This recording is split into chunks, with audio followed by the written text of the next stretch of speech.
अपने wind wolf transformation अवस्था में टीन राज की शारीरिक क्षमताएं प्रभावशाली थीं। हालांकि वह जोर से जमीन पर गिर गया था, उसने तुरंत उठकर गुस्से में आरोप लगाया, यह धोखा है, तुमने मेरे साथ छल किया है। तेजस ने बस कंधे उचका दिए और कहा, अगर यह असली लड़ाई होती तो मैं तुम्हारा गला काट देता। एक राज और दो राज ने एक दूसरे को देखा। एक राज खुद को रोक नहीं पाया और सवाल किया, तेजस, आज तुम्हें क्या हो गया है? तेजस ने उनकी ओर देखा और कहा, कुछ नहीं, बस यही समझो कि तुम्हें और तेजी से सुधार की जरूरत है। तुम तीनों एक साथ मेरे खिलाफ आओ, मैं तुम्हारे साथ मुकाबला करूंगा। एक राज ने आश्चर्य से कहा, क्या तुम पागल हो? तुम।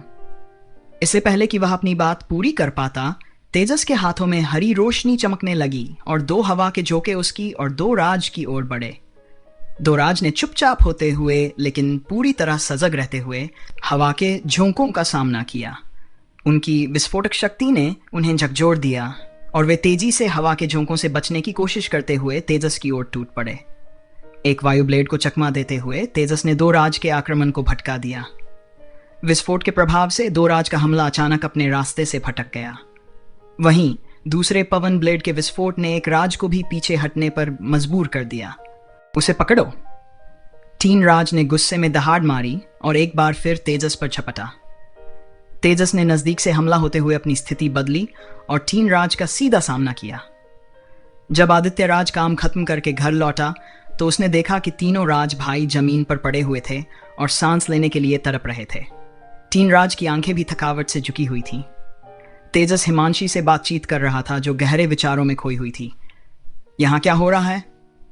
उठो, आदित्य राज ने गहरी चिंता के साथ पूछा। टीचर, आप वापस आ गए? टीन राज ने अचानक उठते हुए कहा। उसकी आवाज में शिकायत का सुर था। तेजस ने हमें हरा दिया।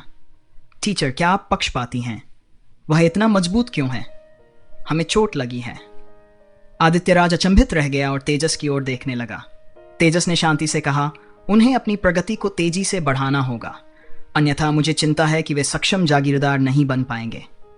आदित्य राज के पास कहने के लिए शब्द नहीं थे, क्योंकि उन्होंने वापसी के दौरान उन्हें निर्देशित किया था कि वे कम चर्चा में रहें।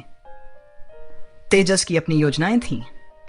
स्वाभाविक रूप से अगर वह आन्या से नहीं मिलता तो वह कम प्रोफाइल रखता और व्यवस्थित रूप से खुद को बेहतर बनाता। उसकी कोशिश थी कि वह जितना संभव हो सके छिपा रहे और अपनी साधना को जारी रखे। आन्या के पास जल्दी से जल्दी पहुंचने से ज्यादा महत्वपूर्ण कुछ नहीं था, इसलिए उसे यह भी सोचना था कि काली नगरी कैसे जाए, और इसका मतलब था कि उसे यह पता लगाना था कि यहां से कैसे निकला जाए, केवल खुद नहीं बल्कि यहां के सभी जागीरदारों के साथ। कोई संदेह नहीं कि काली नगरी अधिक सुरक्षित थी और आदित्य राज ने जो कुछ उसके लिए लाया था वह केवल जान ही नहीं था। हालांकि सभी को काली नगरी में स्थानांतरित करने के लिए बहुत मेहनत करनी पड़ी थी। ताकत नींव थी, लेकिन सही अवसर और एक वैध कारण भी चाहिए था। अब दृढ़ संकल्प से भरे हुए उसे तैयारी शुरू करनी थी, और शुरुआत करने का सबसे अच्छा तरीका तीनों राज भाइयों और हिमांशी को तेजी से सुधारने में मदद करना था। तीनों राज भाई अब तेजस को ऐसे देख रहे थे जैसे वह कोई राक्षस हो। उन्होंने कभी कल्पना भी नहीं की थी कि सबसे छोटे भाई में इतनी जबरदस्त लड़ाकू ताकत होगी। आदित्य राज ने पहले तेजस की ओर देखा, फिर तीनों राज भाइयों की ओर एक पल सोचा और कहा, ऐसी स्थिति में कल से तेजस भी व्यावहारिक प्रशिक्षण सत्र में शामिल होगा। तीनों राज भाई एक स्वर में बोले। तेजस, मेरे साथ आओ। आदित्य राज ने तेजस को बुलाया और उसे दूसरी मंजिल पर ले गया। वहां आदित्य राज ने उसकी आंखों में देखा और पूछा, क्या चल रहा है? काली नगरी की इस यात्रा ने आदित्य राज को तेजस को एक नई दृष्टि से देखने का मौका दिया, न केवल उसकी युद्ध क्षमताओं के कारण बल्कि उसकी सधी हुई सोच के कारण भी। भाग लेने से लेकर छोड़ने तक की पूरी प्रक्रिया ने उसे त्रुटिहीन तरीके से निष्पादित किया। भेस बदलने से लेकर हार का नाटक करने और पीछे हटने तक उसने फ्लैश तेंदुए कबीले को आगे बढ़ने का कोई मौका नहीं दिया। ये किसी बच्चे की हरकतें नहीं थीं। सच में तेजस अपनी उम्र से कहीं अधिक परिपक्व था। तेजस ने स्पष्ट रूप से कहा, मैं उन्हें तेजी से आगे बढ़ने में मदद करना चाहता हूं। आदित्य राज ने थोड़ा मुंह बनाया और पूछा, तुम क्या करने की योजना बना रहे हो? तेजस ने उत्तर दिया, स्वाभाविक रूप से मैं उन्हें सफलतापूर्वक उनके जागीरदार प्रमाण पत्र प्राप्त करने में मदद करना चाहता हूं।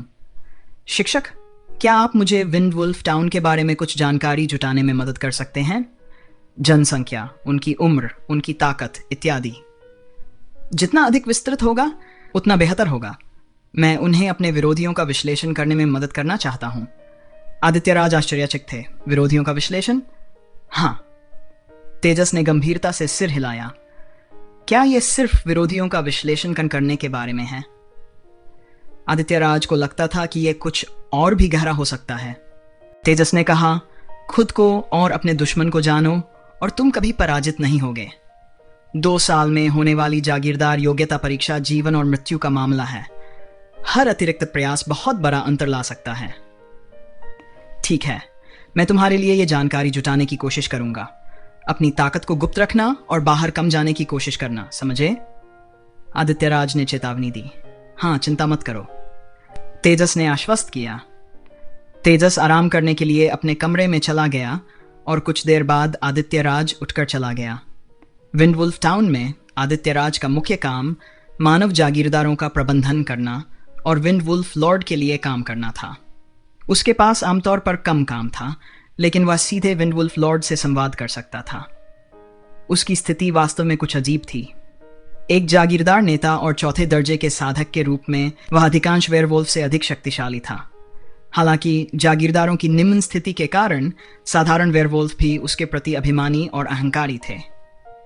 तेजस अपने कमरे में लौटा, जहां उसने देखा कि 2 राज पहले ही वापस आ चुके थे। तेजस को देखकर 2 राज तुरंत बिस्तर से कूद पड़े और जलती आंखों से उसे देखने लगे। तुम इतने मजबूत क्यों हो? तेजस ने उत्तर दिया, प्रतिभा और कड़ी मेहनत। राज कुछ और कहने ही वाला था, लेकिन तभी तेजस ने कहा, क्या तुम वह फुटवर्क सीखना चाहते हो जो मैंने आज हमारी लड़ाई में इस्तेमाल किया था? 2 राज क्षण भर के लिए स्तब्ध रह गए और उन्हें तुरंत तेजस की भूत जैसी आकृति याद आ गई। अपनी पूरी कोशिशों के बावजूद वे उसे छू भी नहीं पाए और केवल उसके द्वारा उन पर बरसाए गए प्रहारों को ही सहन कर पाए। बिल्कुल, 2 राज ने बिना किसी हिचकिचाहट के कहा। ठीक है, मैं तुम्हें सिखाऊंगा। उस दिन से व्यावहारिक युद्ध कक्षा के दौरान आदित्यराज ने तेजस को शामिल कर लिया और तेजस के शामिल होने के बाद आदित्यराज स्वयं पीछे हट गए। राज भाइयों और हिमांशी के लिए तेजस का मार्गदर्शन अलग था। 2 राज के पतले शरीर और लचीले स्वभाव के कारण तेजस ने उन्हें घोस्ट शैडो परप्लेक्सिंग ट्रैक सिखाया। सबसे मजबूत एक राज ने क्रेन कैचिंग ड्रैगन को नियंत्रित करना सीखा। अंत में 3 राज को रहस्यमय जेड हैंड्स तकनीक सिखाई गई। नियमित साधना के तहत पिछले जीवन से प्राप्त इन 3 परम कौशलों को रहस्यमय स्वर्ग तकनीक के समर्थन की आवश्यकता थी। हालांकि तेजस अभी उन्हें पूरी तरह से साधना नहीं करवा सकता था। उसने हिमांशी को इसे आजमाने के लिए गुप्त रूप से निर्देशित किया, लेकिन दुर्भाग्यवश उसकी साधना उसके विंडवुल्फ वंश की शक्ति से प्रभावित हुई, जिससे साधना करना असंभव हो गया और वंश अराजकता का जोखिम भी उत्पन्न हो गया। यह संभवतः रहस्यमय स्वर्ग तकनीक की प्रकृति से संबंधित था। किसी भी स्थिति में तेजस को यह पता नहीं था कि जागृत पवन भेड़िया परिवर्तन के बिना मनुष्य इसे विकसित कर सकते हैं या नहीं, लेकिन वह अब इसका परीक्षण नहीं कर सकता था। इसलिए उन्हें 3 परम कौशलों को उनके पवन भेड़िया परिवर्तन की विशेषताओं के अनुसार एक सरलीकृत रूप में डालना पड़ा और रहस्यमय स्वर्ग तकनीक के स्थान पर रक्तरेखा की शक्ति का उपयोग करने की अनुमति दी। हिमांशी ने भी घोस्ट शैडो परप्लेक्सिंग ट्रैक सीखा। चारों में उसमें सबसे अच्छी प्रतिभा थी और उसने सबसे तेजी से प्रगति की, लेकिन उसकी शारीरिक शक्ति राज भाइयों के बराबर नहीं थी। साथ ही उनकी विंडवुल्फ वंश शक्ति केवल इतनी ही दूर तक जा सकती थी। आखिरकार भेड़िया दानव जिन्होंने उन्हें अपना वंशक्रम दिया था, वे बहुत शक्तिशाली नहीं थे, जिसका मतलब था कि उन्हें जो वंशक्रम विरासत में मिला था उसकी प्राकृतिक सीमाएं थीं।